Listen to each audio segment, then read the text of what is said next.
وظیفہ قبلہ اللہم یا بدیشو یا بدیش یا بدیشو یا بدیش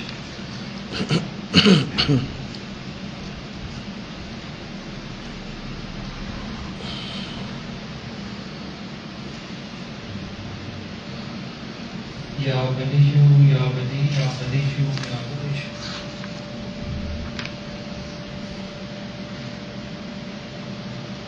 اللہ ولی الذین آمنوا یخرجهم من الظلمات إلى النور صلی اللہ علی حبیبہ محمد وآلہ وسلم.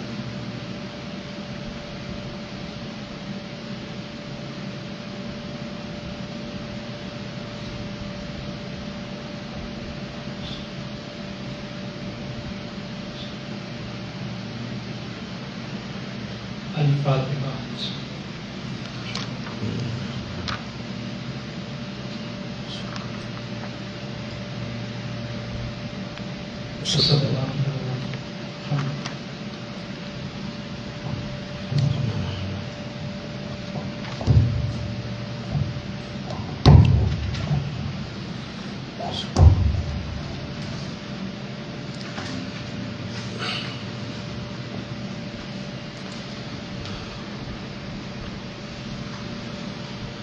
بسم اللہ الرحمن الرحیم. الحمد للہ رب العالمین والعاقبۃ للمتقین والصلاۃ والسلام علی سید الانبیاء والمرسلین. قال اللہ تعالی فی الکلام المجید بسم اللہ الرحمن الرحیم. الا ان اولیاء اللہ لا خوف علیہم ولا هم یحزنون.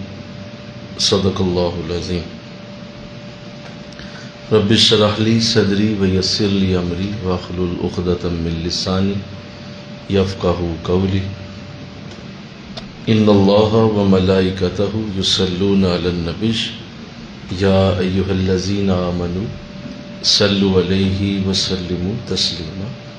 مل کے پڑھیے صلاۃ والسلام علیک یا رسول اللہ وعلی آلک واصحابک یا سیدی یا حبیب اللہ. الصلاۃ والسلام علیک یا رحمۃ للعالمین وعلی آلک واصحابک یا سیدی یا خاتم النبیین. نہایت ہی معزز و محترم حاضرین و سامعین، الحمدللہ درس محبت، درس تصوف کی اس مبارک نشست میں مجھے اور آپ کو حاضری کی توفیق اللہ نے عطا فرمائی ہے. اس پہ ہم اللہ کا شکر ادا کرتے ہیں کہ یہ عظیم کرم نوازی ہے جو اللہ نے ہم سب پہ کی ہے. موسم کی خرابی کے پیش نظر کچھ تاخیر سے آج کی یہ نشست شروع کی گئی ہے تاکہ ساتھی تسلی سے تشریف لے آئیں اور پھر آج کی گفتگو جو کہ مکتوب شریف نمبر 11 میں جاری و ساری ہے، اسے مزید آگے کرنے کی سعادت ملے.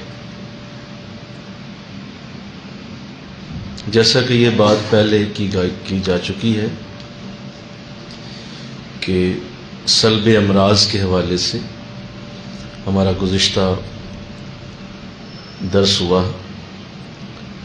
مجھے کافی لوگوں نے اس حوالے سے میسیجز کیے، کالز کی، اور جس کی بڑی خوشی ہے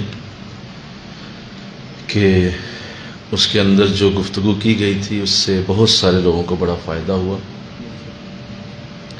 اور انشاءاللہ آگے بھی ہوگا.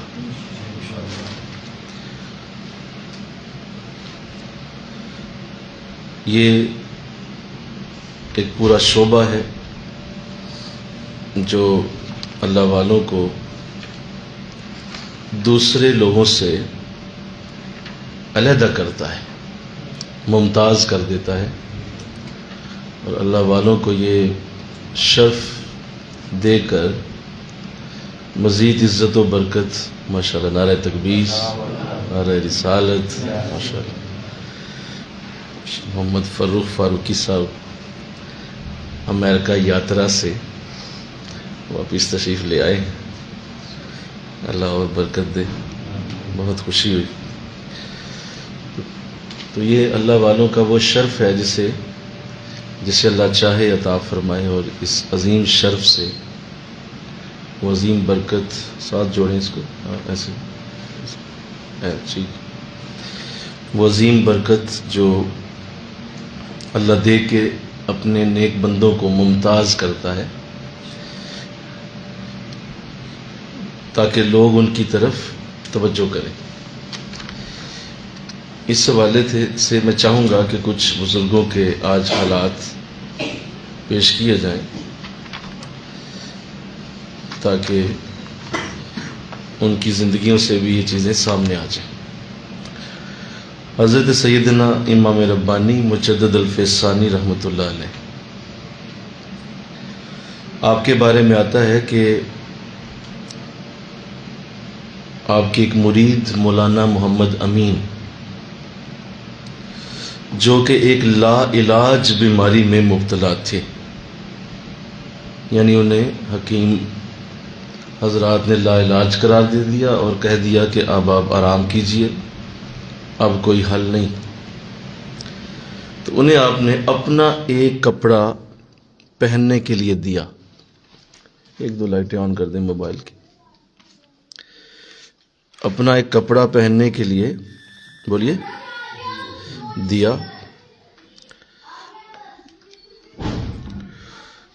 تو اللہ نے اس کپڑے کی وجہ سے انہیں اس لا علاج بیماری سے نجات عطا فرمائی، مل کے کہو سبحان اللہ۔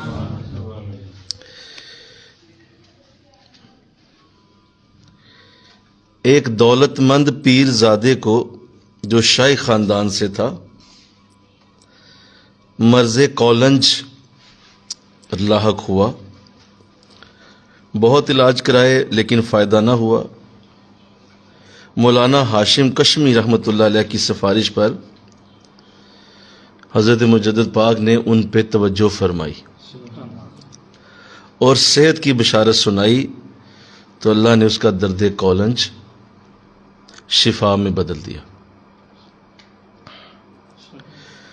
مولانا محمد صادق کابلی، جو آپ کے جلیل القدر خادموں میں سے تھے، جذام میں مبتلا ہوئے، مرض کے غلبے کی وجہ سے لوگوں نے ان کے ساتھ اٹھنا بیٹھنا کھانا پینا بھی چھوڑ دیا۔ آپ سے خصوصی توجہ کی التجا کی تو آپ نے توجہ فرمائی اور مرض کو خود اپنے اوپر کھینچ لیا، چنانچہ ان کے بدن کا اثر ان کے قدم مبارک پر آ گیا۔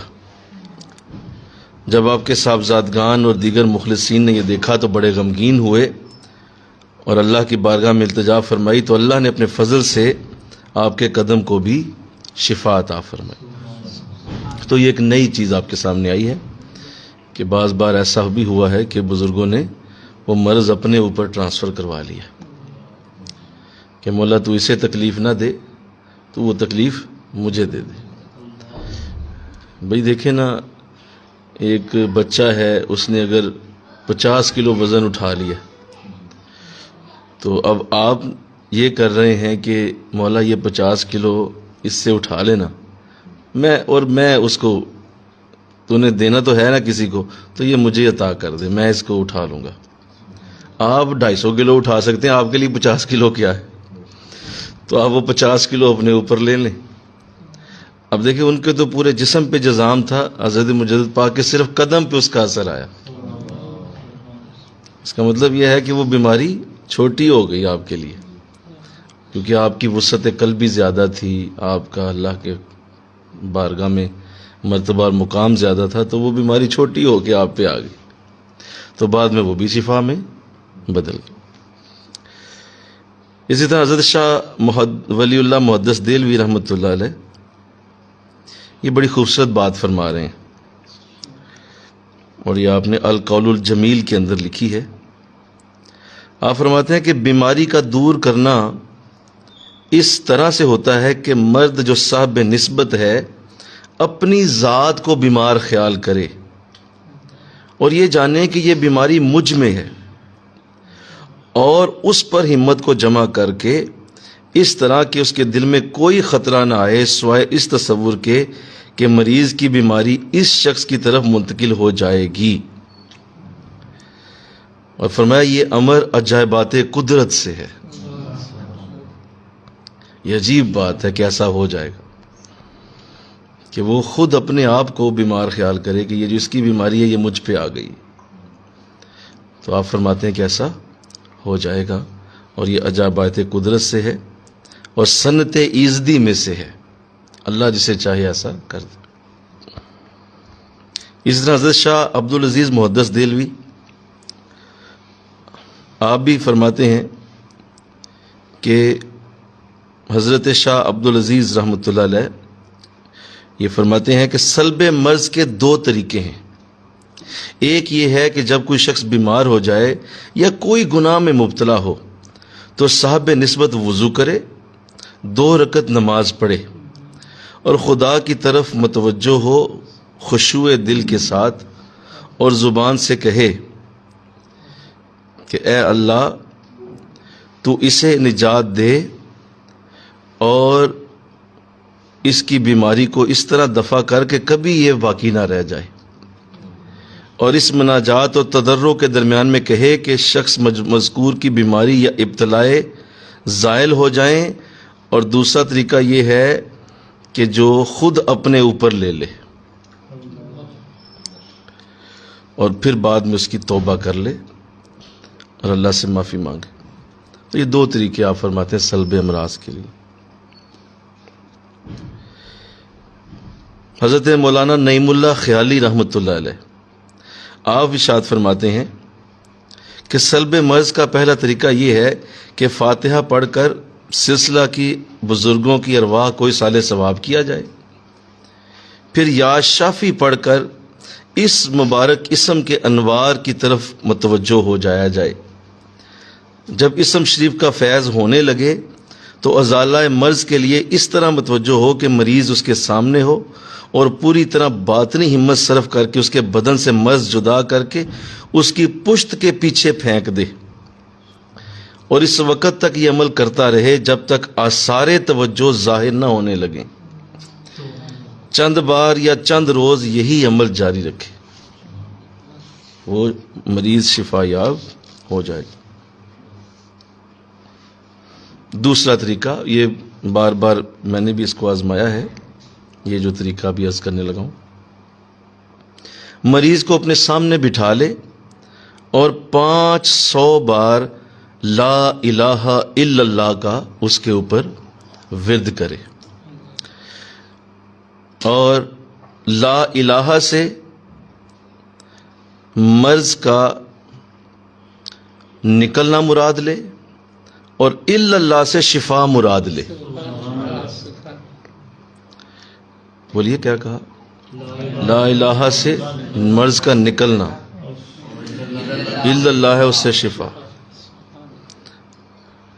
تو یہ لا الہ الا اللہ اس کو 500 بار کرے مریض کے ساتھ تو امید ہے کہ وہ شفا یاب ہوگا.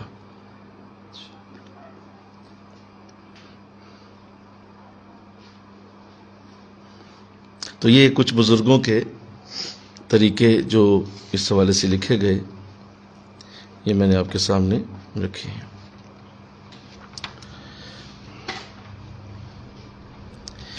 اسی طرح جو عرض کیا گیا تھا کہ عالم برزخ میں بھی توجہ کی جا سکتی ہے اور قبر کے اندر بھی کسی بزرگ اللہ والے کو اللہ نے اگر یہ اختیار دیا ہے تو وہ ضرور اسے استعمال کر سکتا ہے کہ وہ قبر کے اندر بھی اس کی توجہ جا سکتی ہے. تو حضرت امام ربانی رحمۃ اللہ علیہ آپ کے بارے میں آتا ہے کہ آپ عالم برزخ میں توجہ فرما کر اہل قبور سے عذاب اٹھا دینے میں اللہ کی طرف سے خاص شان رکھتے تھے. آپ کی خاص شان تھی یہ کہ آپ اہل قبور کے اوپر توجہ کر دیتے تھے اور ان سے دفع عذاب ہونا یہ موجود رہا. تو آپ کے بارے میں آتا ہے کہ آپ کسی قبرستان سے گزر رہے تھے تو گزرتے ہوئے خیال آیا کہ مولا تیرے نبی نے ارشاد فرمایا ہے کہ جب کوئی عالم کسی قبرستان سے گزرتا ہے تو 40 دن تک وہاں سے عذاب اٹھا دیا جاتا ہے. کوئی بولو عالم. ایک عالم دین کی اتنی عزت ہے کہ وہ اگر کسی قبرستان سے گزر رہا ہے تو امید ہے 40 دن تک اب عذاب نہیں ہوگا. یعنی وہ گزر گیا ہے قبرستان سے. کتنی دیر میں گزرا ہوگا؟ بڑی بات 1.5 منٹ 2 منٹ بھی لگے نہیں ہوں گے. اور وہ گزر گیا ہے لیکن پیچھے مردوں کو 40 دن تک عذاب سے نجات ہو گئی. یہ حضور کی حدیث ہے. اور یہ حدیث جو ہے یہ عقائد مجددیہ میں موجود ہے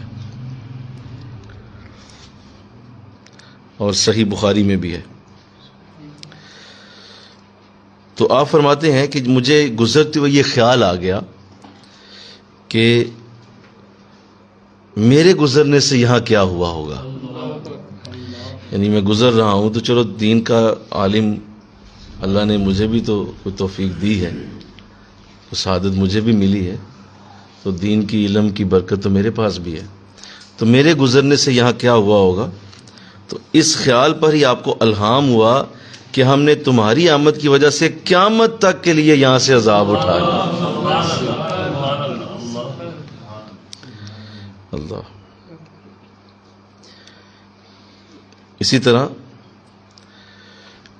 آپ کے بارے میں لکھا جاتا ہے کہ ایک رات حضرت مجدد الفسانی رحمۃ اللہ علیہ اپنے صاحبزادوں اور کچھ درویشوں کو لے کر سرہند کا وہ قبرستان جس کے اندر آپ کے جد امجد حضرت امام رفیع الدین اور آپ کی والدہ ماجدہ مدفون ہیں, زیارت کے لیے تشریف لے گئے. سرہند میں قبرستان میں آپ چلے گئے, اپنے ساتھ اپنے مریدین کو لیا, صاحبزادوں کو لیا. مختصر یہ کہ حضرت مجدد نے اس زیارت سے واپسی پر فرمایا کہ جب میں حضرت امام رفیع الدین کے روضہ کے سامنے کھڑا ہوا تو میں نے اللہ سے دعا کی کہ یا الہی اپنے فضل و کرم سے اس قبرستان سے تمام عذاب کو دور فرما دے. آواز آئی کہ 1 ہفتے کے لیے ہم نے اس پر سے عذاب اٹھا لیا. میں نے پھر التجا کی کہ پروردگار تیری رحمت کی انتہا نہیں ہے, ان سب کی مغفرت کو بڑھا دے. حکم ہوا 1 ماہ تک ہم نے عذاب اٹھا لیا. اس کے بعد میں نے خوب تضرع کیا, اور زیادہ میں نے گریہ وزاری کی, اور زیادہ میں نے آہوزاری کی, تو اللہ نے اپنے خاص کرم سے سب کو بخش دیا. اور اس کے دوسرے دن آپ نے اپنے والد ماجد حضرت شیخ عبدالاحد کے مقبرے پر تشریف لے گئے اور آپ کے دل میں اس مشہور حدیث پاک کا مضمون گزرا. تو اس سے یہ علم ہوا کہ اللہ نے یہ سعادت آپ کو دی ہوئی تھی کہ آپ عالم برزخ میں بھی توجہ فرما دیتے تھے. اللہ. چلیں, یہ تو میں نے اس لیے عرض کر دیا کہ یہ ساری باتیں ایک باقاعدہ ناموں کے ساتھ آپ کو علم میں آئی ہیں, اور بھی بہت سارے اللہ والے, بہت سارے. یہ تو ایک سنیپ شاٹ تھا چھوٹا سا. بے شمار اللہ والوں سے یہ چیزیں منقول ہیں, ان کی سیرتوں میں لکھی گئی ہیں, اور ان کے احوال سے ہمیں علم میں ملتی ہیں, اس میں کوئی شک نہیں. آج جو گفتگو کرنی تھی آپ سے, جو اس مکتوب شریف کے اس حصے کا آخری جز ہے, جو بڑا اہم جز تھا, جس پہ میں آج آپ سے عرض کرنا ہے, جو آپ نے ارشاد فرمایا, سنیے. ایک تو یہاں تک ہو گیا تھا کہ مجھے عالم برزخ اور اس سے پہلے جو بعض امراض کے دور کرنے کے لیے توجہ کا اللہ کی طرف سے برکت ملی وہ ہو چکا, لیکن اب اس خادم میں اس توجہ پر قدرت نہیں رہی. بولیے. لیکن اب اس خادم میں اس توجہ پر قدرت نہیں رہی, کیونکہ بوجہ اللہ کی ذات میں نہایت مستغرق رہنے کے اپنے آپ کو کسی چیز پر جمع نہیں کر سکتا, لہذا اب مجھ میں توجہ کرنے کی طاقت نہیں رہی. اللہ. یہ میں آپ سے عرض کرنا چاہتا ہوں، کیونکہ یہ بڑا ہی عام مضمون ہے، اور اب ہم اس سے ایک نئی چیز اور ایک نیا انداز آپ کے کلام سے سمجھنے والے ہیں۔ اور بعض جو اس پہلے حصے کو سن کے، اور اللہ نے توفیق آپ سب کو انشاءاللہ ملے گی، مل رہی ہے، اللہ آگے بھی دے گا انشاءاللہ۔ ان سلب امراض کے انداز کو اللہ نے آپ کو سمجھا دیا ہے، تو انشاءاللہ آپ اسے کریں گے بھی۔ تو اب جب کرتے جائیں گے ایک وقت آئے گا کہ میں نے جیسے عرض کیا کہ یہ کوئی منزل نہیں ہے، یا آپ نے کوئی دام والا نہیں بننا، یا کوئی آپ نے صرف یہی نہیں کہ آپ کا جو ہے وہ ایک شفا خانہ کھل جائے اور محترم باہر جو ہے وہ سنیاسی بابا بنا کے اپنے آپ کو تو بیٹھے ہوئے ہیں اور وہ بس لوگوں کے امراض سلب کر رہے ہیں، اور بس اس سے زیادہ آگے کچھ بھی نہیں ہے۔ تو یہ کوئی مقصد نہیں ہے۔ ہاں، یہ ایک حد تک مخلوق کی خدمت بولیے ضرور ہے، مخلوق کی خدمت ہے کہ آپ کی وجہ سے لوگوں کو شفا ہو رہی ہے اور لوگ نیکی کہ چلو قابل ہو جائیں گے۔ اور صحت سب سے بڑی نعمت ہے، دولت ہے، بولو، صحت سے بڑی کوئی دولت نہیں۔ اور اللہ سے مانگیے، کیونکہ صحت اگر چلی جائے تو کوئی بھی آپ کے پاس نہیں بیٹھے گا۔ یہ آپ کا واحد دوست ہے جو اگر آپ سے جدا ہوا تو سارے ہی آپ سے جدا ہوئے، کوئی بھی آپ کے نیڑے نہیں آئے گا، کیونکہ آپ کی صحت خراب ہو گئی۔ اور بڑے بڑے وہ رشتہ دار جو بڑی محبتیں کرتے ہیں، بڑا پیار کرتے ہیں، کوئی بھی نیڑے نہیں آئے، بلکہ آپ جو ہے وہ ڈھونڈتے پھریں گے کہ کوئی آگے پتہ ہی لے جائے۔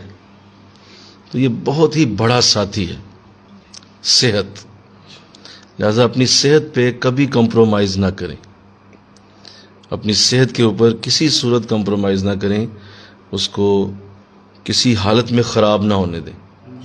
اور اس کے لیے آپ کو اچھی غذا، آپ کو اچھی نیند، ایکسرسائز، واک، کچھ بھی کرنا پڑ جائے، کسی بھی لیول پہ لے جا کے اپنی صحت کو بہتر کرنا پڑ جائے، کبھی بھی اس کو یوں ہی کیجول نہ رکھیں کہ چلو کوئی بات نہیں، پھر کی چلتا ہی ہے نا پہ کام، میں ٹھیک ہی ہوں۔ میں ٹھیک نہیں ہیں، آپ ٹھیک نہیں ہیں۔ اپنی انڈیکیشنز دیکھیں، اپنے جسم کے معاملات دیکھیں۔ اللہ آپ کو الارم دیتا ہے، آپ کو بہت سارے سمٹمز دیتا ہے جس سے آپ کو یہ پتہ چل رہا ہے کہ صحت خراب ہو رہی، تو فوراً اس پہ کمپرومائز نہ کریں، فوراً اس کو ٹھیک کرنے کی کوشش میں لگ جائیں۔ آپ سے گفتگو سنی نہیں جاتی، ذہن سیٹ نہیں رہتا، کیجول جو ہے وہ آپ نے لے لیا اپنے جسم کو، یا نیند بہت آتی ہے یا نہیں آتی ہے، بھوک لگتی ہے نہیں لگتی ہے، اور مطلب کہیں نہ کہیں کوئی ان بیلنس ہوا ہے۔ اب اس ان بیلنس کو جانے نہ دیں۔ میں آگے جو بات کرنے لگا ہوں وہ بہت بڑی ہے، اس ان بیلنس کو جانے نہ دیں۔ آپ صوفی ہیں، آپ نیک ہیں، آپ بہت بڑی جو ہے وہ آپ کو اللہ نے مال برکت دی ہوئی ہے، جو بھی ہے، عہدہ اقتدار ہے، صحت اگر نکل گئی نا ہاتھ سے، بولو سب گیا، ہر چیز گئی، کوئی عہدہ اقتدار، کوئی چیز آپ کے ساتھ نہیں چلے گی۔ مجھے یاد ہے ہمارے ڈاکٹر صاحب ہیں ایک، ان کے ساتھ بڑا پیار ہے، محبت ہے بڑی دیر سے، تو ان کے پاس میں آج سے کافی عرصہ پہلے کی بات ہے گیا، تو وہ انہوں نے میرا چیک اپ وغیرہ کیا، کچھ طبیعت میری ٹھیک نہیں تھی، تو مجھے انہوں نے بڑی سختی سے کچھ لفظ بولے اور وہ مجھے آج بھی یاد ہے۔ اور انہوں نے کہا جی دیکھیں، بات یہ ہے کہ آپ کے ساتھ بڑی محبت ہے، بڑا پیار ہے، آپ ہمارے بڑے اچھے دوست بھی ہیں، لیکن میری دوستی آپ کے ساتھ اب نہیں چل پائے گی۔ میں آپ سے بالکل جو ہے نا آج سے قطع تعلق کرتا ہوں، میری آپ سے عرض ہے کہ آپ میرے پاس نہ آیا کریں، اور نہ مجھے آپ معاف کر دیں، آپ نہ بس میرے پاس نہ آیا کریں، اور بس ختم کریں آج کے بعد، کیونکہ آپ نے میری بات ماننی کو نہیں، تو جب ماننی کو نہیں تو پھر رہنے دیں، یہ دوستیاں محبتیں یہ صرف دکھاوے کی چیزیں۔ اچھی خاصی انہوں نے نا میری میں تو الفاظ شاید اس طرح نہیں بول پایا، ظاہر ہے میں مائک پہ بات کر رہا ہوں، وہ ذرا الفاظ اور انداز ہوتا ہے، تو بڑا ڈیفرنٹ انداز تھا، میں نے ان سے کہا، میں نے کہا جی ایسا ہو کیا گیا ہے؟ ان کا دیکھیں آپ نے مجھے کئی بار کہا ہے کہ اللہ نے دین کی خدمت کی توفیق دی ہوئی ہے، دین کی خدمت آپ کرنا بھی چاہتے ہیں، کر رہے ہیں، اور کرنا چاہتے ہیں، لیکن آپ نہیں کر پائیں گے۔ میں آپ سے واضح کہہ دوں، آپ دین کی خدمت چھوڑ کے اپنے گھر والوں کی بھی نہیں کر پائیں گے۔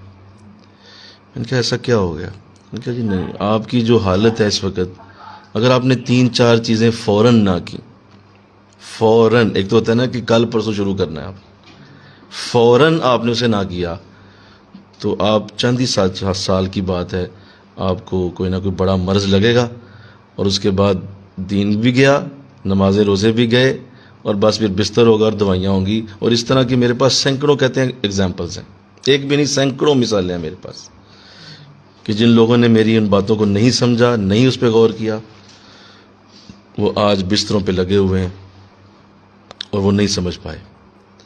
تو پہلے وعدہ کریں کہ آپ یہ کام کریں گے۔ میں نے کہا جی میں کروں گا، آپ تسلی سے مجھے بتا دیں۔ تو انہوں نے کہا ایک تو آپ نا فوراً سے پہلے چینی چھوڑ دیں، شوگر بالکل بند کر دیں، چینی آپ کی زندگی سے دفع ہو جائے، بالکل آپ نے چینی استعمال نہیں کرنا۔ میں نے کہا ٹھیک ہے جی۔ دوسری بات کہا، دوسرا یہ ہے کہ آپ نے کم از کم 1 گھنٹہ واک کرنی ہے۔ اگر آپ نے اسے بھی اس کو بھی آپ نے نہیں کیا تو چینی چھوڑنے کا بھی کوئی فائدہ نہیں ہونا، آپ نے اسے ہر صورت کرنا ہے۔ میں نے کہا جی ٹھیک ہے، یہ بھی ہو گیا۔ کہتے تیسرا آپ نے یہ کرنا ہے کہ آپ نے ہر صورت اپنی نیند کے اوپر پورا وقت دینا ہے۔ یہ 3 کام آپ کر دیں، اور اس کے بعد مجھ سے وعدہ لے لیں کہ آپ جیسی دین کی خدمت شاید ہی کوئی کرے گا۔ مجھے کہتے ہیں کہ بڑے بڑے علماء جو ہیں وہ یہ 3 کام نہیں کر پاتے، ایکسرسائز نہیں کرتے، چینی چھوڑنا ممکن ہی نہیں ہوتا، کیونکہ وہ جہاں جاتے ہیں لوگ کہتے ہیں جی حلوے والے آ گئے ہیں تو حلوہ ہی کھوانا ہے انہوں نے، میٹھا بولو، حلوے سے مراد میٹھا، تو میٹھا ہی کھائیں گے وہ، اب وہ کیا کریں۔ اور تیسرا، اتنا آگے پیچھے شیڈول ان کا ہوتا ہے، کبھی کہیں جا رہے ہیں، کبھی کہیں جا رہے ہیں، کبھی کہیں جا رہے ہیں، کبھی کہیں جا رہے ہیں، اور اتنا زیادہ انہوں نے اس کو استعمال کر لیا ہوتا ہے کہ وہ اس سے نکل ہی نہیں پاتے، نیند بالکل نہیں ہوتی۔ تو لہذا کچھ ہی سالوں میں وہ سارا ابال ختم، سٹنٹ پڑ جاتے ہیں، دل میں وال بند ہو جاتے ہیں، ہیپیٹائٹس ہو جاتا ہے، شوگر لگ جاتی ہے، لمبی انہوں نے میری کہانی سنانا شروع کر دی، اور کہتے دل کا مرض تو فوراً ہی ہوگا نا۔ تو بڑی دیر سے مجھے یاد ہے کہ یہ کچھ آج سے کوئی 5-7 سال پہلی بات ہے، تو اس کے بعد میں نے اس پہ پورا عمل کیا، آج بھی کوشش یہی کرتا ہوں۔ تو آپ اس کو اچھی طرح سے جان لیں کہ صحت پہ کمپرومائز نہ کریں، بالکل نہ کریں۔ اپنی لائف کو اگر آپ نے کامیابی کی طرف لے کے جانا ہے تو یہ پہلا سٹیپ ہے اس کا۔ بھئی ذکر آپ کر رہے ہیں، سانس آپ کو چڑھ جاتا ہے، ذکر کیسے کریں گے آپ؟ دل کی دھڑکن آپ چیک کر رہے ہیں، موٹاپا اتنا چڑھا ہوا ہے، دل کی دھڑکن فیل ہی نہیں ہوتی، تو کیسے دل کی دھڑکن فیل ہو؟ موٹاپا چڑھ گیا اتنا۔ یہ تو بڑے نازک لوگوں کا کام ہے کہ وہ دل کی دھڑکن فیل کریں، کیسے فیل کریں گے آپ؟ پھر آپ نے جو ہے وہ، اگر کوئی آپ کو رات بیٹھنا پڑ گیا، آپ کو کوئی شب قدر آ گئی ہے، لیلۃ القدر ہے، شب برات ہے، تو جناب کے جو ہے وہ ہر شے ہل گئی، ساری ہڈیاں چٹک گئی ہیں، مطلب بیٹھا ہی نہیں جا رہا، کمر درد ہو رہی ہے، نیند چڑھی ہوئی ہے، موٹے موٹے جو ہیں وہ باسے آ رہے ہیں، تو آپ نے کیا کرنا ہے لیلۃ القدر میں؟ وہ تو گئی آپ کی، آپ نے تو ساری نیند پہ ضائع کر دی، وہ تو آپ کو سمجھ ہی نہیں آ رہی میرے ساتھ بنا کیا۔ یا اللہ والوں کے ساتھ بیٹھنا ہوا ہے، کوئی معاملہ ایسا بن گیا ہے، شیخ کے ساتھ کوئی سٹنگ ہو گئی ہے اور آپ شیخ کے ساتھ بیٹھے ہوئے ہیں، کوئی ظاہر ہے وہ گفتگو کر رہے ہیں، کوئی ان کا ایک سٹائل ہے، بیٹھے باتیں ہو رہی ہیں، اب جناب کی صحت چونکہ اجازت نہیں دیتی، وہ باقی چیزوں پہ اتنا اس نے وقت لگا دیا ہے کہ وہ اب تھوڑی دیر بیٹھنا بھی اس کے لیے ایسے لگ رہا ہے جیسے موت ہو گئی، اٹھ کے بھاگنے کی فکر ہے، کیسے نکلوں، کس طرح جاؤں، اتنا لمبا بٹھا دیا، کیسے کروں، ختم ہو گئی۔ تو بہت ساری جگہوں پہ آپ کی صحت آپ کو بڑے بڑے اعلیٰ درجوں پہ جانے سے روک دے گی، کیوں؟ آپ وہ کر ہی نہیں پائیں گے۔ تو اللہ توفیق دے انشاءاللہ کہیے۔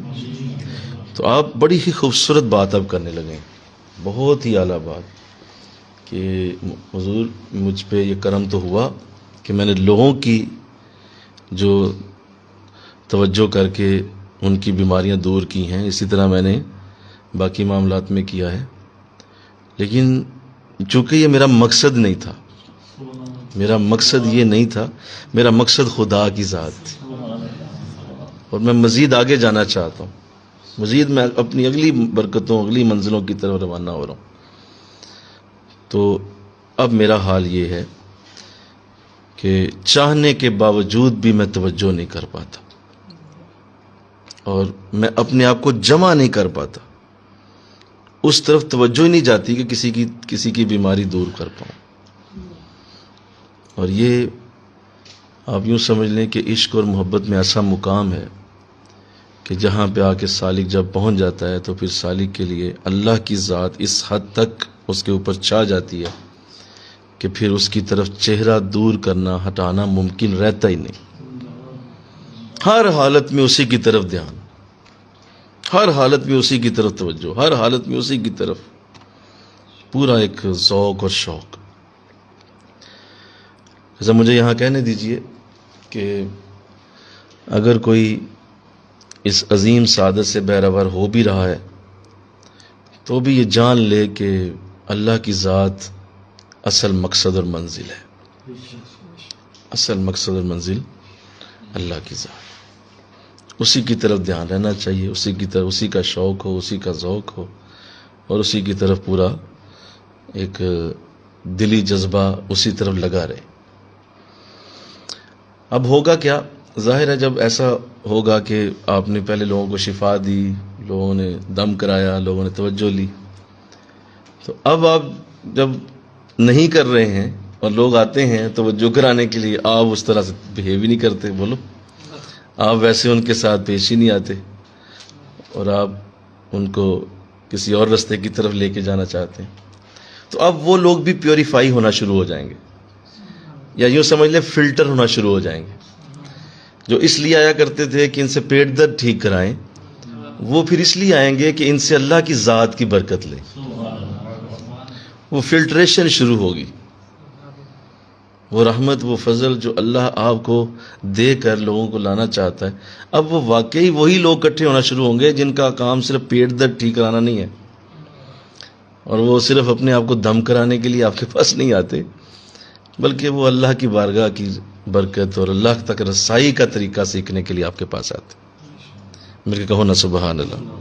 لہذا وہ فلٹریشن شروع ہوگی، اور اس فلٹریشن کے بعد آپ کے پاس ہیرے آئیں گے، اور اب آپ کو اللہ ایسی وہ ایک، آپ یوں سمجھ لیں کہ جس کو کہا جاتا ہے نا کہ جب اللہ کسی کو اپنا بنا لیتا ہے تو اس کو کسی جگہ نہیں چھوڑتا، بولیے وہ کسی اور جگہ نہیں رہتا پھر، کیوں؟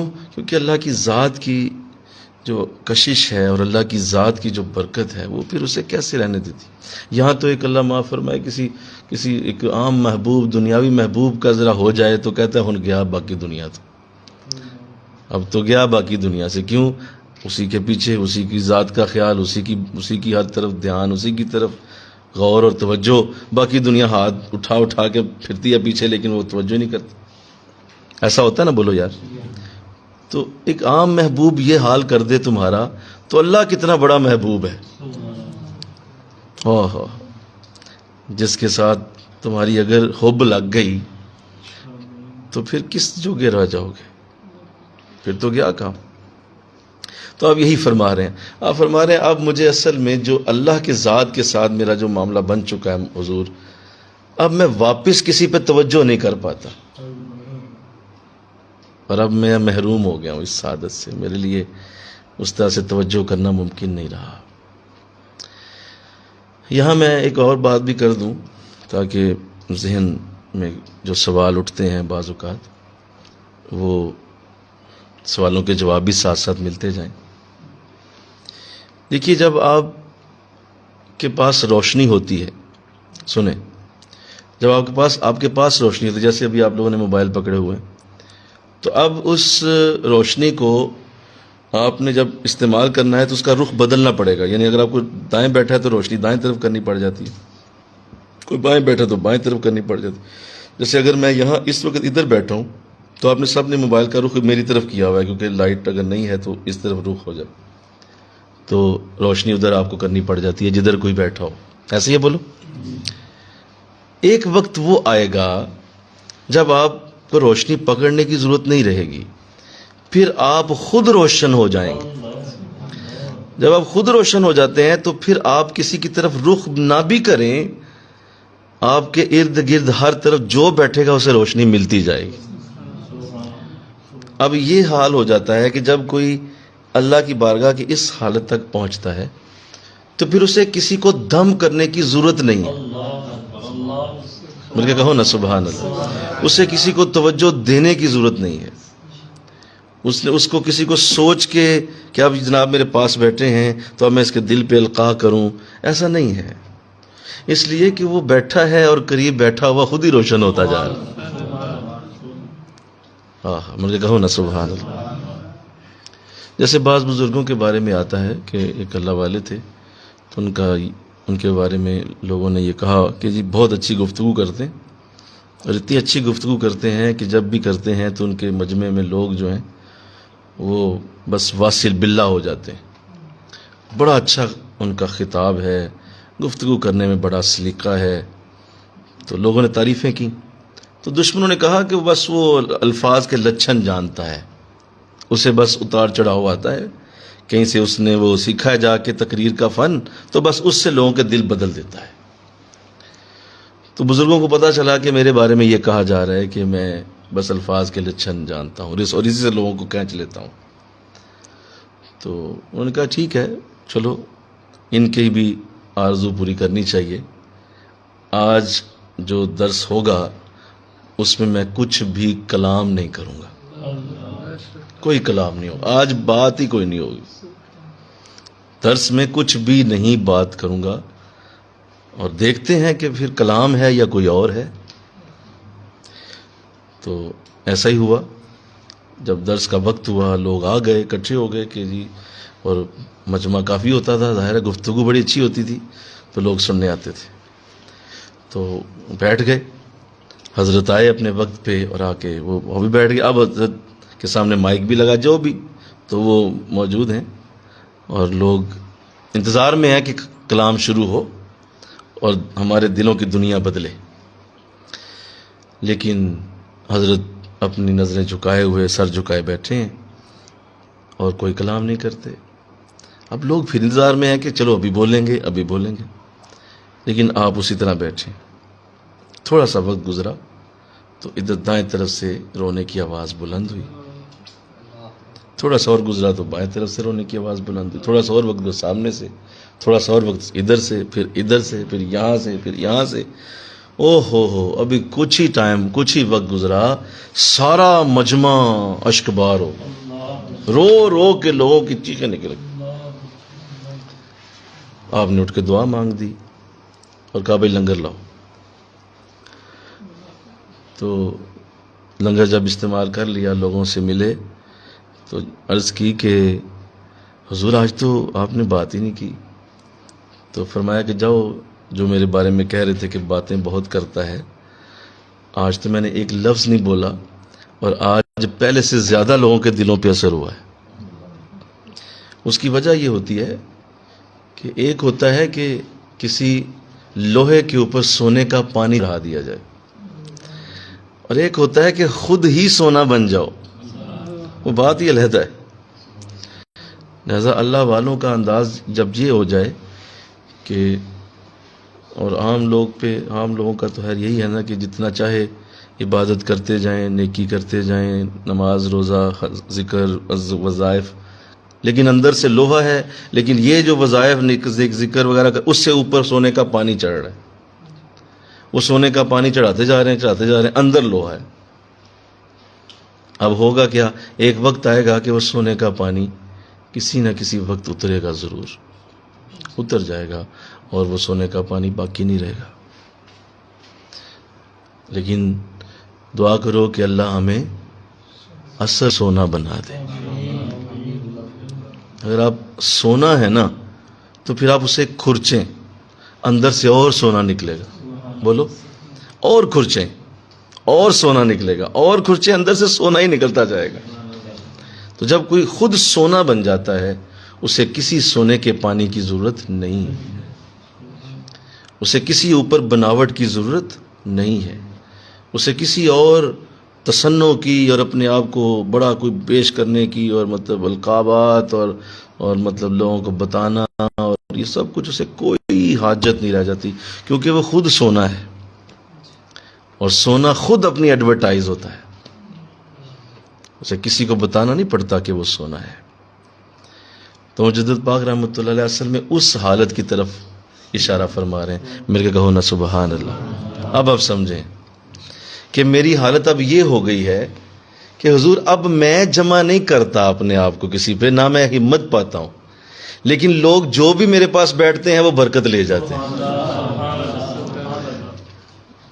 اصل بات سمجھیں آپ کہ اب مجھے توجہ کرنے کی ضرورت نہیں۔ اللہ، سورج کو کیا حاجت ہے کہ وہ خود کسی کو کی طرف توجہ کر کے روشنی پھینکے؟ وہ تو سورج ہے، وہ تو چمک رہا ہے، وہ تو جہاں بھی چمکے گا اس کی روشنی خود ہی جذب ہوگی، اسے کسی کی حاجت نہیں۔ جیسا پیوریفیکیشن کا ایک ایسا لیول ہے، یہ ایک ایسا اعلیٰ ایک درجہ ہے یہ پیوریفیکیشن کا، وہ ذکر کی برکت اور ذکر کی رحمت کا اتنا عروج ہے یہ کہ اس وقت سالک کے لیے بس یہی ہے کہ اس کے پاس جا کے بس بیٹھ جاؤ، بس اتنا ہی ہے۔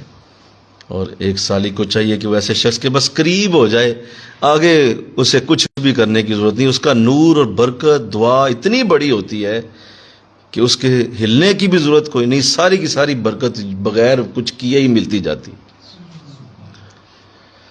اللہ عطا فرمائے، انشاءاللہ کہو اللہ عطا فرمائے اور یہ برکت و رحمت ملے۔ ایک تو بات یہ ہے جو میں نے عرض کر دی، ایک زاویہ یہ میں نے آپ کے سامنے رکھا ہے۔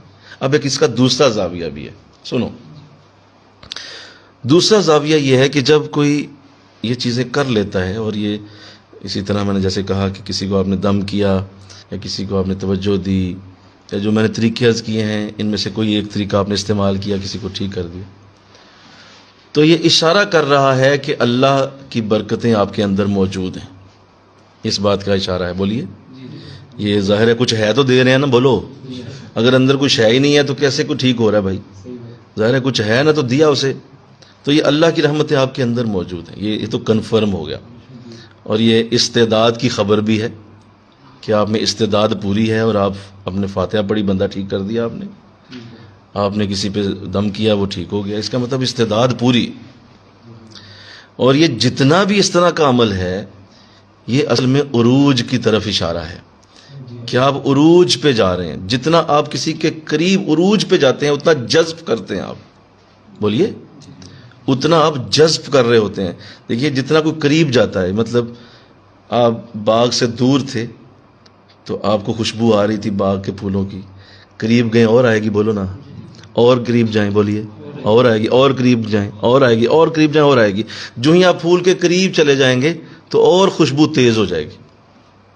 تو بالکل یہی ہے، جتنا آپ اللہ کی بارگاہ میں عروج کرتے جائیں گے وہ اللہ کا نور جذب کرتے جائیں گے، آپ وہ جذب ہوتا جائے گا، اب وہ مخلوق میں پھیلے گا، مخلوق اچھا وہ جذب ہوتا جائے۔ اچھا اب ایک وقت آئے گا کہ پھر جب آپ اس کو جب کر لیں گے، جذب کر لیں گے، تو پھر اس کا مطلب ہے کہ اب آپ عروج کی آخری منزلوں پہ جب پہنچ جائیں گے تو اس کے بعد لازمی نزول ہونا ہے، لازمی بولیے، نزول ہونا ہے۔ کوئی شے عروج پہ نہیں رہ سکتی، اور اگر کوئی رہ گیا عروج پہ تو یہ اس کی کمی ہے، یہ کمی ہے اس کے اندر۔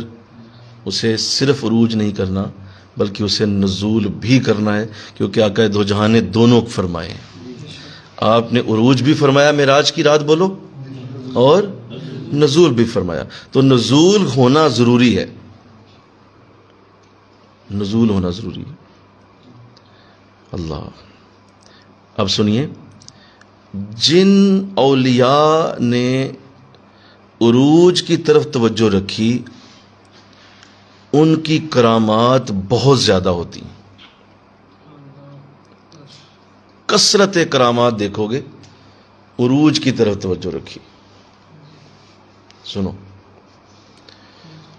اور اگر جن اولیاء کا نزول زیادہ ہو جاتا ہے ان سے کرامات ختم ہو جاتی ہیں. کرامات کا ان سے ظہور ہونا تقریباً بند ہو جاتا ہے. یہ میں نے بہت بڑا اصول آپ کے سامنے رکھا ہے. طریقت کا یہ بہت بڑا اصول ہے. کثرت کرامات قلت نزول کی وجہ سے ہے. یہ جملہ بول دو ذرا. کیا مطلب اس کا؟ اس کا مطلب ہے نزول کوئی نہیں ہوا. نزول کی قلت ہے. کرامات کی کثرت ہے, نزول کی قلت ہے. نزول نہیں آپ کر رہے. اللہ. تو کرامات بہت ہوں گی. جس طرح حضور اسلام کے ہزاروں صحابہ آپ کی بارگاہ میں ان آئے, بیٹھے, برکت لی, فضل لیا, کرم لیا, لیکن ان میں سے کسی ایک کی ایک کرامت بھی مشہور نہیں ہے. بولیے. ایک کرامت بھی نہیں, کسی جگہ بھی نہیں لکھی.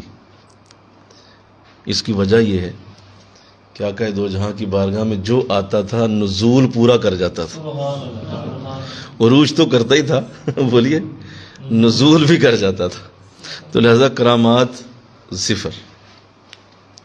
اور بے شمار حضور کے صحابہ ہیں جن کا کوئی نام بھی نہیں جانتا. مطلب نام بھی نہیں جان. 1,40,000 کے قریب صحابہ ہیں. مجھے بتائیں کہیں لسٹ لکھی ہو 1,40,000 پورے نام؟ ایسا ہے؟ بولیے. نہیں ہے. بس اس طرح کوئی بڑی بھی آپ نکالیں تو ہو سکتا ہے 1,000 ہو جائیں, 2,000 ہو جائیں, 4,000 5,000 صحابہ کے نام ہو جائیں. باقی صحابہ کدھر ہیں؟ تو حضور کی بارگاہ میں جا کے بھی یہ حال ہو تو اس کا مطلب یہ ہے کہ جو جتنا پرفیکٹ پیر ہوگا اس کے مرید زیادہ نزول والے ہوں گے, عروج والے کم ہوں گے, نزول والے ہوں, اور ان کی زیادہ کثرت یہی ہو. اللہ. تو یہ میں نے جو اصول آپ کے سامنے رکھا ہے ذرا اسے کیجیے گا, ذرا یہ کیجیے گا ذرا ادھر. اس میں حضرت مجدد پاک رحمۃ اللہ علیہ نے بھی اس طرف اشارہ کیا ہے. فرمایا آپ نے کہ واضح رہے کہ کرامات کی کثرت سے ظہور ہونا قلت نزول کی وجہ سے ہوتا ہے. اولیاء کا نازل تر ہونا کامل تر ہونے کی دلیل ہے. اولیاء کا نازل تر ہونا کامل تر کی ہونے کی دلیل ہے, کیونکہ صاحب نزول عالم اسباب میں اتر آتا ہے. صاحب نزول عالم اسباب میں ہے اور صاحب عروج عالم امر میں ہے. وہ عروج کر رہا ہے نا, تو وہ عالم امر میں ہے, اور صاحب نزول جو ہے وہ عالم اسباب میں ہے, جہاں اسباب ہیں. بھئی کچھ سبب لگے گا تو کچھ ہونا ہے. کوئی مطلب کوئی کام شام کوئی کرو گے تو کچھ آنا ہے. کوئی کرام و شرامت, بالکل کرامات ایسے لگتا ہے ختم. اور ان کے پاس بیٹھنے والے پریشان ہو جاتے ہیں کہ حضرت صاحب خود ہی پہلے بیچارے خود ہی کام شام بھی کرتے ہیں, پھر حضرت صاحب جو ہے وہ اپنے گھر کے کاموں میں مصروف ہوتے ہیں, پھر حضرت صاحب فلاں بھی کرتے ہیں. یہ کہا ولی, او بھائی اصل ولی ہی یہ ہے.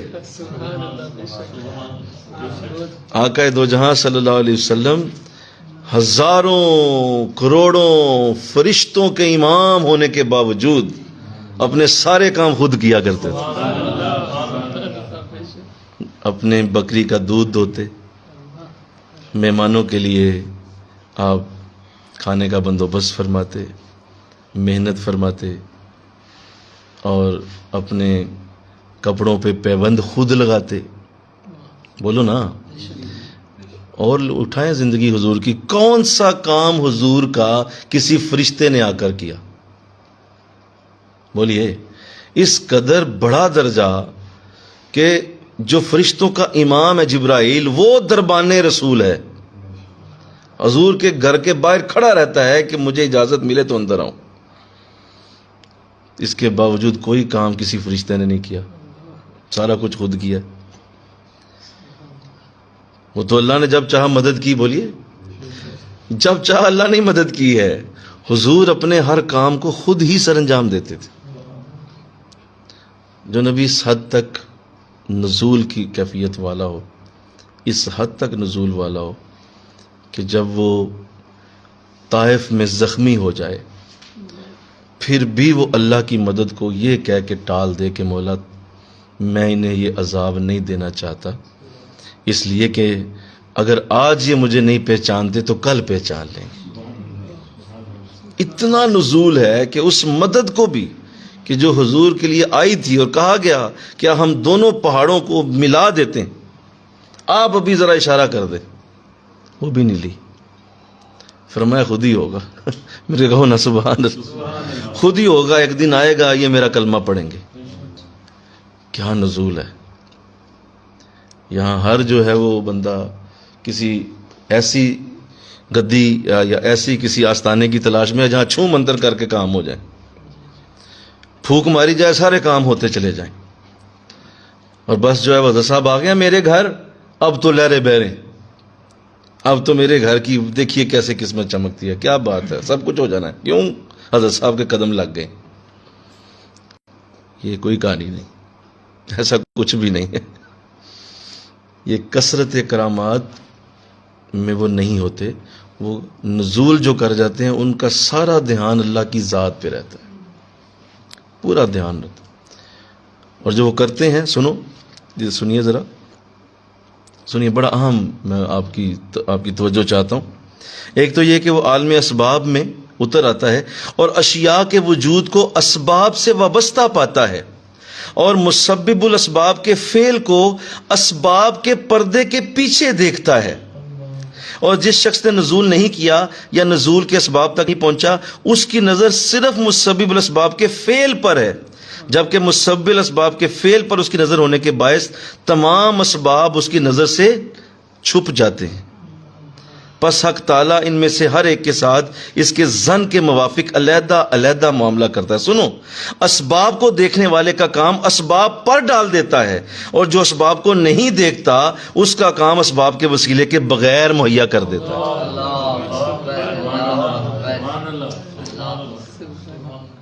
اب یہ اس ولی پہ ہے کہ وہ کس طرح کا ظن رکھتا ہے اللہ کے ساتھ. جیسا ظن ہے ویسے ہی ہوگا. اور ہمیں کیسا ظن رکھنا چاہیے، یہ سوچنا چاہیے نا. ہمیں وہی ظن رکھنا چاہیے جو حضور نے رکھا. کیونکہ آقا علیہ السلام اگر چاہتے تو حضور تو گھر بیٹھے رہتے، سارا کام آپ کا جنات کر سکتے تھے، فرشتے کر سکتے تھے. کوئی آپ کو جنگ بدر کی ضرورت نہیں تھی، جنگ احد کی ضرورت نہیں تھی، کوئی جنگ خندق کی حاجت نہیں تھی، کوئی آپ کو فتح مکہ کی ضرورت نہیں تھی. ان کاموں کی حاجت کیا تھی حضور کو؟ بولو، کوئی حاجت نہیں تھی. آپ چاہتے تو یہ سب کچھ خود ہی ہوتا، لیکن حضور نے ایسا نہیں کیا. آپ اٹھے اور خود اپنے ہاتھوں سے یہ سارا کام سر انجام دیا. اور آپ نے جب فتح مکہ فرمائی تو کعبہ کے اندر جا کے جو بتوں کو گرایا ہے وہ بھی اپنی باقاعدہ لاٹھی سے گرایا. کوئی مدد کسی جگہ بھی نہیں لی، کسی جگہ بھی. پیور ہیومن کی طرح وہ زندگی گزار کے گئے، پیور ہیومن، اور ایک ایکسٹریم درجے کا ہیومن بن کے گئے ہیں، دکھا کے گئے ہیں، اور یہ تعلیم دے کے گئے ہیں کہ ایسا ہی تم نے بھی بننا ہے. اپنی امت کو یہی بتا کے گئے ہیں کہ یہی اصل میں اللہ کا قرب ہے، کہ سارا اس کو پتہ بھی ہے کہ اگر چاہوں تو ہلکا سا اشارہ کروں محبوب ہوں اس کا، اور وہ جانتا ہے کہ میرا اس کے ساتھ کتنا تعلق ہے. اس کے باوجود اس کو کہا جائے کہ نہیں، آپ اپنی ذات اور برکتوں سمیت وہیں رہیں جہاں پہ ہیں. میں ایک ہیومن ہوں، مجھے اسی طرح کرنا ہے جیسا ایک انسان کرتا ہے. مجھے سپر نیچرل نہ بنائیں، اور مجھے اس طرح کا ایک سپر مین کی جو ایک ٹرم ہے اس کو نہ استعمال کر کے تو میں اس طرح کی چیزیں لوگوں کے سامنے رکھ دوں کہ لوگ کہیں جی وہ تو سپر مین تھے لہذا سارا کچھ کر گئے. تو قیامت تک کے آنے والا ہر مبلغ اس کا حوصلہ ٹوٹ جائے کہ میں تو ویسا سپر مین ہوں ہی نہیں. میں تو میرے اندر تو ویسی طاقت ہی نہیں ہے، تو میں کیوں دین پھیلاؤں، میں کیوں قرآن پڑھاؤں، میں کیوں نیکی کروں، کیوں نیکی کرواؤں، کیوں؟ میرے اندر تو ویسی طاقت، وہ تو حضور تھے جو کر گئے، ہم تو نہیں کر پائیں گے۔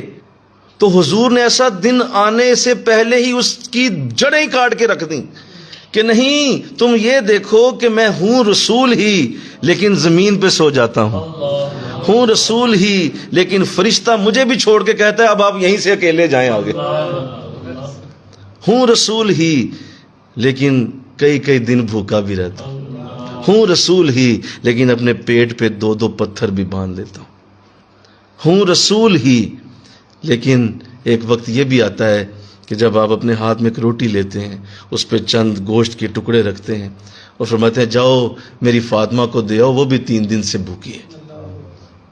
تو یہ دن بھی آتے ہیں حضور پہ تاکہ میرے قیامت تک کے آنے والے امتی کبھی پریشان نہ ہو، کہ اصل زندگی یہ ہے، اصل کرامت یہ ہے، اصل بڑا ہونا یہ ہے۔ ہم ڈھونڈتے پھرتے ہیں جی حضرت صاحب وہ ہواؤں میں کیوں نہیں اڑتے، حضرت صاحب پانیوں پہ کیوں نہیں چلتے، حضرت صاحب کے پاس اتنی دیر سے جاتے ہیں، ہمارا تو کچھ نہیں بنا، ہماری تو فلاں بھی چیز کوئی نہیں ہوئی، فلاں بھی چیز کوئی نہیں ہوئی، ہم یہ ڈھونڈتے پھرتے۔ حضور نے اس حد تک تربیت کر دی صحابہ کی، اس حد تک تربیت کر دی کہ ہر صحابی جانتا تھا کہ کرنے پہ آئیں تو آنکھ جوڑ دیں جو آنکھ نکلی ہو، اور اگر اپنے ہیومن ہونے پہ آئیں تو صاف کہہ دیں کہ اللہ کی بارگاہ میں بھی سوالی ہوں اور مجھے سارا کچھ ہونے کے باوجود کوئی فخر نہیں۔ میرے کہو نا سبحان اللہ، مجھے کوئی فخر نہیں، لا فخر، مجھے کوئی فخر نہیں۔ تو وہاں یہ بھی ہے، تو ایک بہت اہم نکتہ ہے، یہ بہت اہم نکتہ ہے، اور صوفیاء کے لیے اس سے خوبصورت میں سمجھتا ہوں کہ ان کو اگر صحیح سمجھ آ جائے اس بات کی تو انہیں کوئی گمراہ نہیں کر سکتا، کوئی ان کے قریب آئے ہوئے کو ڈگمگا نہیں سکتا، ان کے قریب آئے ہوئے کبھی بھاگ نہیں جائیں گے۔ کیوں؟ انہیں پتہ ہے حضرت صاحب بھی ہیومن ہے، بولیے نا، کوئی نہیں یار، ہو جاتا ہے، بس ٹھیک ہے یار، کوئی بات، پھر کیا ہوا، باقی تو چیزیں ساتھ ساتھ ہی ہیں، ہم تو قرآن اور اللہ کا قرب لینے جاتے ہیں بس، باقی تو ایسے ہی ہے، ٹھیک ہے۔ تو وہ کبھی نہیں بھاگے گا، کبھی نہیں۔ کیوں؟ اس کی نظر اس بات پہ رہے گی کہ یہ اصل میں ولیوں کا انداز ہی یہ ہوتا ہے۔ اور آج جس دور میں اور آپ جی رہے ہیں، اس قدر لوگوں نے اس کو چینج کر دیا اور اس طرح سے اس کو بنا دیا گیا ہے کہ ایک عجیب سا ایک ماحول کریٹ کر کے تو اس کو بنا کے تو لوگوں کے ذہنوں میں ڈال دیا گیا، لہذا بیچارے ڈھونڈتے پھرتے ہیں پھر ایسے۔ اور پھر کیا ہوتا ہے، سنو، جو اس رستے پہ چلتا ہے اور اس رستے کے اوپر اس کی چلو اگر کرم نوازی ہو جائے اور چلتا رہے تھوڑا سا، تو وہ بھی پھر انہی چکروں میں پڑا رہتا ہے، یار میرے ہاتھوں سے یہ کب شروع ہوگا، استغفر اللہ، میرے ہاتھوں سے یہ کب میں شروع کروں گا، کسی کینسر والے کو ٹھیک کر دوں، کسی کو فلاں کو ٹھیک، میری بھی کوئی بات مشہور ہو اور مجھے بھی لوگ کہیں کہ فلاں جی آپ سے کام سنا تھا، ہو گیا تھا، کیا بات ہے، تو وہ اسی چکر میں لگا رہے گا۔ اور جس کو یہ پتا ہوگا کہ نہیں، یہ کوئی ولایت کی دلیل نہیں ہے، یہ ولایت کی دلیل نہیں ہے، اصل دلیل قرآن ہے، حدیث ہے، عمل ہونا ہے۔ اور ابھی یہ ماشاءاللہ ہو کے ہیں امریکہ سے، ذرا ان سے پوچھیں وہ لوگ اس وقت کس لیول پہ جا چکے ہیں، کس لیول پہ ہیں، اور صرف ایک ان کے ہاں کمی ہے جس کو وہ آج بھی ڈھونڈتے ہیں، اور وہ اسی چیز کے اوپر وہ پیاسے ہیں، ترستے ہیں کہ کسی طرح سے یہ چیز ہمیں کہیں سے ملے، اور وہ کیا ہے؟ کردار ہونا، صاحب کردار آدمی جو اندر باہر سے ایک جیسا ہو، جو اندر باہر سے ایک جیسا بندہ ہوگا، یار بس ہمیں یہ بندہ دے دو، باقی ہمیں سارا کچھ پتہ ہے، ٹیکنالوجی کیا کہہ رہی ہے، سائنس کیا کہہ رہی ہے، کہاں کہاں سے لوگ کیا کیا بنا رہے ہیں، کتنی کتنی دور تک ہیومن جا چکا ہے، وہ سارا ہمیں پتہ ہے، ہمیں کوئی کردار والا لا دو۔ وہ تب ہوگا جب اسے یہ علم ہوگا کہ اس طرح کی کوئی ضرورت نہیں ہے اللہ کی بارگاہ میں، اور اللہ کے ہاں جو مقبول ہے وہ صرف تقوی والا ہے۔ مل کے کہو سبحان اللہ۔ ان اکرمکم عند اللہ اتقاکم، تم میں سب سے اللہ کے نزدیک عزت والا وہ ہے جو تقوی والا ہے۔ تو وہ تقویٰ ڈھونڈتے پھرتے ہیں جو کہیں نہیں ملتا. بیچارے پھر اسی طرح پیاسے. قبلہ عالم گئے تھے امریکہ تو آپ نے بھی ہمیں یہی بات سنائی کہ ہم نے تو یہی دیکھا ہے وہاں ہر چیز ہے ان کے پاس سوائے کردار کے، کوئی چیز نہیں. تو یہاں پہ جو اس حالت میں نہیں پہنچتا، میں یہاں ایک بات کروں، مجھے یہ کافی عرصے سے دل میں تھی کہ کوئی ایسا موقع بنے تو میں آپ سے عرض کروں، مجھے اجازت دیں. دیکھیں اس وقت جو اس وقت کرنٹ ایرا ہے، اس میں لوگوں کی جو حالت ہے نا وہ بڑی ڈاؤن لیول پہ ہے، مثلا بہت ڈاؤن لیول ہے. اور کوئی زیادہ لوگ نمازی بھی نہیں ہیں، ذاکر بھی نہیں ہیں، کوئی زیادہ تقوی کا بھی کوئی شعور نہیں ہے، کوئی زیادہ شیخ کا اس طرح سے کوئی مشن کو سنبھالنے کا جذبہ وہ بھی بہت کم ہے. اپنی صحت کا بھی کوئی خاص خیال نہیں لوگ رکھتے، کوئی ایکسرسائز بھی نہیں ہے، کوئی ورزش کا شوق بھی نہیں، کوئی واک شوق بھی بہت کم ہے. اور اسی طرح جو کامیاب ہونے کے طریقے ہیں، صبح صبح اٹھنا اور محنت کرنا، وہ بہت کم ہے. لہذا ایک بات سنیں مجھ سے، آپ لوگوں کا کمپٹیشن نہ ہونے کے برابر ہے. آپ تھوڑا سا محنت کریں، آپ بہت جلد اوپر آ جائیں گے، کیونکہ آپ کے پاس کمپٹیشن ہے ہی نہیں، کوئی کمپٹیشن نہیں ہے آپ لوگوں کا. جہاں زیادہ لوگ کمپیٹ کر رہے ہو نا، وہاں بھاگنا مشکل ہوتا ہے، وہاں پوزیشن لینا مشکل ہوتا ہے. خدا کی قسم اس وقت سوئے ہوئے ہیں لوگ، آپ ہلکا سا اٹھ جائیں آپ نمایاں ہو جائیں گے، آپ لوگوں میں نظر آ جائیں گے.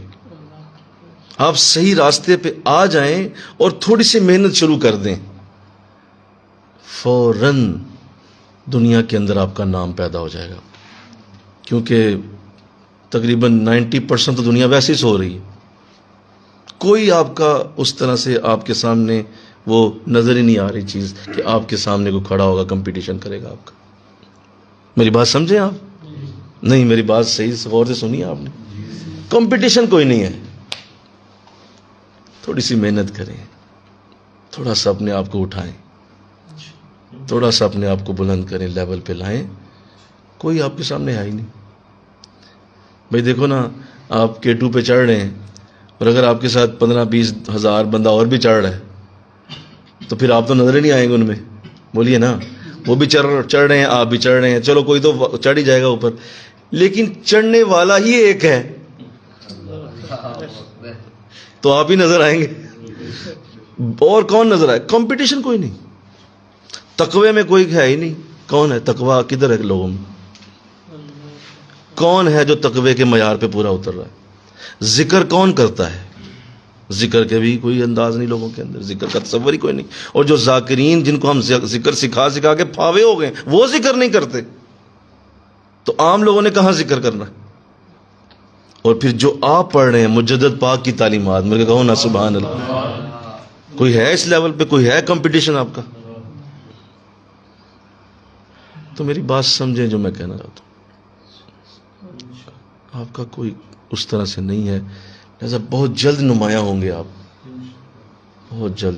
اور اگر آپ بھیڑ میں گم ہونا چاہتے ہیں، آپ کی مرضی ہے، بھیڑ میں گم ہو جائیں، کوئی نہیں دیکھے گا. ابھی میچ ہو رہے ہیں آج کل کرکٹ کے، تو آپ نے دیکھا ہوگا اسٹیڈیم میں کتنے ہزاروں لوگ بیٹھے ہوتے ہیں. وہ جو بھیڑ میں بیٹھے ہیں ان کی کوئی اہمیت نہیں ہے. بولو، کوئی انہیں نہیں دیکھتا، ہاں کوئی ضرورت ہی نہیں ہے. لیکن وہ جو میدان میں ہیں، پورا کیمرہ ان کے اوپر ہے، بار بار ان کی شکلیں، بار بار انہی کی شکلیں، پھر وہ سلو موشن میں دکھانا، پھر وہ قریب کر کے دکھانا. کن کو؟ اسٹیڈیم کے اندر بیٹھے ہوئے کو. جو اندر ہیں ان کو، وہ چند لوگ ہیں، 11-12 لوگ، اور وہ جو 11 لاکھ بیٹھا ہوا ہے اس کی ویلیو کوئی نہیں. تو یہ آپ کا فیصلہ ہے کہ آپ نے کہاں بیٹھنا ہے. کیا آپ نے اسٹیڈیم میں بیٹھنا ہے یا آپ نے میدان میں آنا ہے. آپ میدان میں آتے ہیں تو you are spotted, spotlight کے اندر آتے ہیں اور پھر آپ کو اونچا اٹھایا جاتا ہے. پھر کہا جاتا ہے یہ دیکھیں یہ تصویر آپ کی آ گئی ٹی وی پہ. اور اس دن کہہ رہے تھے کہ اتنی دیر ٹی وی کی سکرین پہ کوئی شخص نہیں رہتا جتنی دیر کھلاڑی رہتے ہیں. کوئی فنکار، کوئی بڑے سے بڑا اعلیٰ کوئی آرٹسٹ یا بڑا کوئی بالی ووڈ کا یا ہالی ووڈ کا بہت بڑے جو تھم ہیں، وہ نہیں آتے ایکٹر اتنی دیر جتنی دیر کھلاڑی رہتے ہیں اسکرین پہ. کیوں؟ کیونکہ ساری دنیا ان کو اسپاٹ لائٹ کی طرح دیکھتی ہے. تو بس یہی آپ کی زندگی ہوتی ہے. حضرت مجدد پاک اسی طرف اشارہ کر رہے ہیں. آپ اسی طرف اشارہ کر رہے ہیں. آپ فرما رہے ہیں مولا حضور اب میری حالت یہ ہو گئی ہے کہ اب میں ویسے ہی اسپاٹ لائٹ میں آ چکا ہوں. مل کے کہو نا سبحان اللہ. اب میرے اوپر اسپاٹ لائٹ بولیے پڑ چکی ہے. اب مجھے کوئی ضرورت نہیں رہی ہے کہ میں کسی پہ توجہ کروں. اب سب کی توجہ ویسے ہی میرے اوپر ہے، اور جو آ جاتا ہے میرے پاس وہ میری توجہ کی ویسے ہی برکت اٹھا کے لے جاتا ہے. مجھے کسی کو دم کرنے کی ضرورت نہیں ہے. کیسے لائیں گے ایسا شعور؟ کبھی سوچو تو صحیح، کیسے لائیں گے ایسا شعور جو مجدد پاک دے جاتے ہیں. کیسی اعلیٰ برکت لے جاتے ہیں. کبھی کبھی میں خود سوچا کرتا تھا جب صاحب ہمیں پڑھایا کرتے تھے کہ یہ باتیں ہم یاد کیسے رکھیں گے کہ یہ اس قدر قیمتی ترین باتوں کا ہم کیسے حق ادا کریں گے، اور کدھر ہم انہیں لکھ کے نوٹ کر کے رکھ لیں، کدھر ہم سیو کر لیں، وہ کیسے ان کو بتائیں گے یار. اور اس وقت مجھے بڑا ڈر لگا رہتا تھا کہ کل یہ بھول جانی ہے مجھے، اور واقعی ایسے ہی ہوتا تھا. لیکن اللہ نے کرم فرمایا اور وہ اسپاٹ لائٹ ہم پہ پڑ گئی. مل کے کہو نا تھوڑی سی محنت کیجئے، تھوڑا سا اپنے آپ کو سیدھا کیجئے، تھوڑا سا ذرا ان اصولوں پہ آ جائیے جو اللہ نے نیک بندوں کے رکھے ہیں. فوراً ولایت کی نشانی نکل آئے گی. فوراً ولایت کا کرم اور فضل آپ کے دامن میں ڈال دیا جائے گا، کیونکہ اب ان کے پاس سامنے دینے کے لیے بندہ ہی کوئی نہیں بیٹھا ہو. تو آپ فرماتے ہیں میں نے حضور سے پوچھا کہ حضور یہ آپ کی مجلس ہے تو یہاں کوئی بھی نہیں آیا ہوا، یہ چند لوگ ہیں. اچھا ان میں بھی کون بیٹھے ہیں؟ نوجوان لڑکے بیٹھے ہوئے ہیں. یعنی وہ چیئرز پہ بولو نوجوان لڑکے بیٹھے ہوئے ہیں. تو آپ فرماتے ہیں میں نے پوچھا کہ حضور آ جائے، کوئی آئے؟ تو آقا اسلام بڑے غمگین سے انداز میں کہتے ہیں محمد عظیم کوئی آیا ہی نہیں ہماری مجلس میں کبھی. ہمارے پاس کوئی آئے تو دیں اسے، ہم کوئی ہمارے پاس آتا ہی نہیں. یہ دیکھ لو چند بیٹھے. تو اس وقت بھی آپ نے یہی فرمایا تھا. آپ نے فرمایا تھا بیٹو تھوڑی سی محنت کرو، وہ اگلی ساری لائن تمہارے لیے خالی پڑی ہوئی. آ جاؤ حضور جیسا چہرہ بنا لو، آ جاؤ حضور جیسی انداز بنا لو، آ جاؤ امامے پہن لو، آ جاؤ حضور کی بارگاہ میں حاضری دے لو. ساری رو اگلی خالی پڑی ہے، تمہیں بٹھا دیں گے. کوئی محنت ہی نہیں کرتا، کوئی سوچتا ہی نہیں اس بات کو. تو اللہ توفیق دے دے. انشاءاللہ کہو ذرا سارے انشاءاللہ کہو. کیونکہ آج معاملہ ایسا تھا اس لیے میں نے کہا نہیں درس جانے نہیں دینا، چاہے یہ آج یہ موبائلوں کی لائٹیں چلا کے کریں لیکن کرنا ہے. کیوں؟ بات بہت بڑی تھی. اور ایسی حالت میں جو کوئی نیکی کی جائے وہ اتنی ہی بہتر ہو جاتی ہے. مشکل نیکی کرو، مشکل نیکیاں کرنے کی عادت بناؤ. آسانیوں والی نیکیاں کرنے کی عادت چھوڑ دو، مشکل نیکی. تو آج جو سمجھا ہے اللہ مجھے آپ کو توفیق دے، اور اس رات کی اس تنہائی میں اللہ سے عرض کرتے ہیں مولا ہمیں ایسا بنا دے جیسے مجدد پاک فرما رہے. اللہ ہمیں ایسا بنا. وما علینا الا البلاغ. تھوڑی دیر کے لیے ذکر کی طرف توجہ فرمائیں.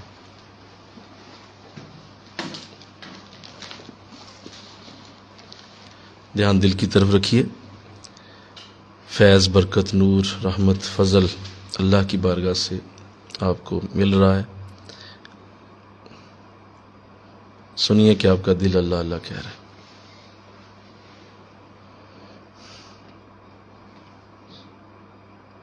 اللہ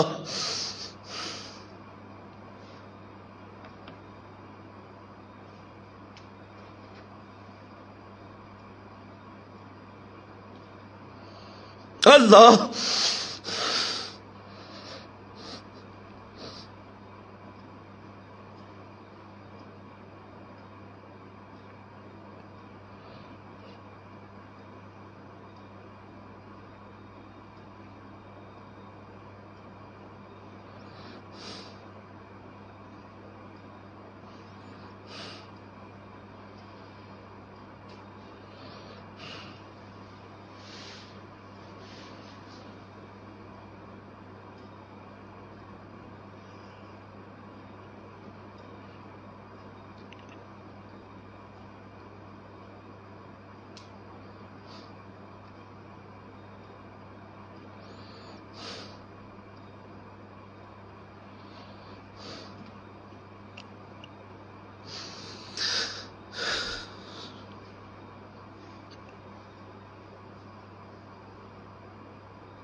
اللہ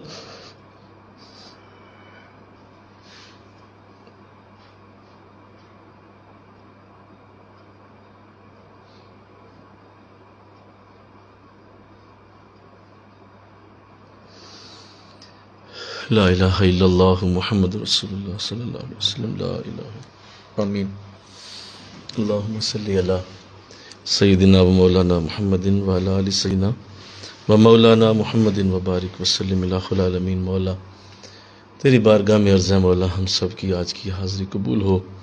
مولا یہ دعا اس لیے کرتے ہیں کہ تیری بارگاہ سے حکم ہے ادعونی استجب لکم، دعا کرو میں قبول کروں گا مولا، ورنہ اس کی ضرورت نہیں ہے۔ ہم تیرے بندے ہیں، ہم تیری بارگاہ میں حاضر ہیں، ہم نے تیرے پاک بندوں کا کلام پڑھا۔ اللہ اس طرح کی برکتیں کب عطا کرے گا، کب فضل ہوگا؟ یہ مولا ویران سینے، یہ ویران آنکھیں، یہ ویران دل، کب مولا ان میں تیرے کرم کی تجلیات اتریں گی؟ اور وہ فضل، وہ رحمت جو اس کے اندر چھپا ہے ہمیں ملے گا۔ مولا فضل عطا کر۔ جس محبت سے یہ ساتھی جمع ہوتے ہیں اللہ سب کی عزتیں اور برکتیں بلند فرما، سب کو اس کلام کا امین بنا، سب کو اس کلام کا امین بنا۔ مولا یہ اس کلام کو سن سن کے ضائع نہ کر دیں، اس کو ضائع نہ کر دیں مولا، اس کلام کو سن سن کے یہ کہیں مولا کہیں یہ گم نہ کر دیں۔ اللہ رحم فرما دے اللہ، اس کلام کی عزت و برکت کے صدقے ان سب سے یہ ظہور فرما، ان سب سے ظہور فرما مولا۔ یہ رات کی اس تنہائی میں تجھ سے عرض ہے مولا، ہم تجھ سے مولا کامل صحت مانگتے ہیں عطا فرما، کامل تجھ سے مولا برکت مانگتے ہیں عطا فرما، کامل بخشش مانگتے ہیں، کامل مغفرت مانگتے ہیں عطا فرما، کامل تجھ سے مولا نیکی کی توفیق مانگتے ہیں عطا فرما۔ ہمیں مولا اپنے پاکیزہ بندوں والی مولا شوق اور جذبے کی کیفیت نصیب ہو، فضل کر مولا، فضل فرما، اس کو کبھی مان نہ پڑنے دینا، یہ کبھی مان نہ پڑ جائے، رحم فرما مولا۔ ساتھی اس کی قدر جانے، اس کا مولا اس کا انہیں ادراک ہو، اللہ قبول فرما۔ جو مولا اسے بڑی محبت سے بڑی دور سے سنتے ہیں، آن لائن ہمارے ساتھ شامل رہتے ہیں، اللہ ان کو سلامت رکھ۔ بڑی دور دور سے ملکوں سے ہمیں سنتے ہیں، بڑے پیار سے سنتے ہیں، رحمت کر مولا ان پہ فضل فرما۔ وہ یہاں موجود تو نہیں ہیں لیکن ان کی جسم اور روحیں یہیں ہمارے ساتھ ہوتی ہیں، اللہ قبول فرما، اللہ قبول فرما۔ بڑی محبت سے ساتھی تشریف لاتے ہیں اللہ ان کے لیے کل زندگی میں ایسے دن ضرور آئیں کہ یہ کلام ان سے ظہور ہو، ان سے ظاہر ہو، اور آگے مولا اس کی برکتیں شاخیں بنیں، اور وہ شاخیں مزید آگے درخت اور پھل دے کے دنیا کے اندر نور پھیلائیں۔ اس عظیم کلام کی برکت کو مولا رحمتیں اور کرم بنا کے نازل فرمانا۔ حضور مجدد پاک رحمت اللہ علیہ کی قبر شریف پہ کرم نوازی ہو، ہم سب کو آپ کے خاص فیض سے حصہ نصیب ہو، آپ سب کو آپ کے خاص نظر کرم میں رکھا جائے، آپ کے خصوصی سایہ شفقت میں رکھا جائے، آپ کے نمک خاروں میں لکھا جائے، آپ کے پیار والوں میں لکھا جائے۔ حضور کرم فرما دیجیے۔ استغفر اللہ ربی من کل ذنب واتوب الیہ، لا حول ولا قوة الا اللہ العلی العظیم، وصلی اللہ تعالی رحمتک یا ارحم الراحمین، لا الہ محمد رسول